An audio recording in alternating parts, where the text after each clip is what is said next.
बिस्मिल्लाहिर्रहमानिर्रहीम। ए याक़ूब जी औलाद, उहो मुंहिंजो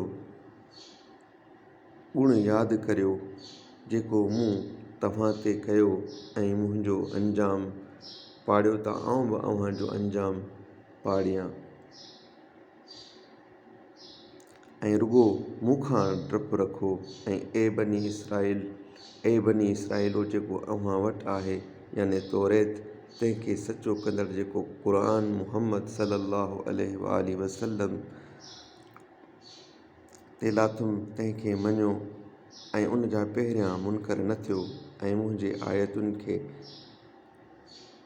दुनिया जे थोरे मुल्ह सां न विकिणो ऐं रुॻो मूंखां ॾिजो ऐं सच खे कूड़ सां न मिलायो ऐं न कि अव्हीं ॼाणण हूंदे बि सच लिकायो ऐं निमाज़ पढ़ो ऐं ज़कात ॾियो ऐं रुकू कंदड़नि सां गॾिजी रुकू करियो। माण्हुनि खे चङाईअ जो हुकुम कयो था ऐं पाण खे विसारियो था।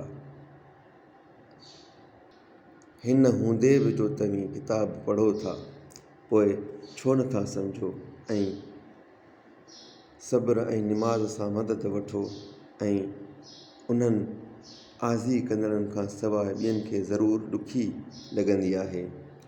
जेकी पक भाईंदा आहिनि त उहे पंहिंजे पालणहार खे मिलण वारा आहिनि ऐं उहे ॾांहुंसि मोटण वारा आहिनि।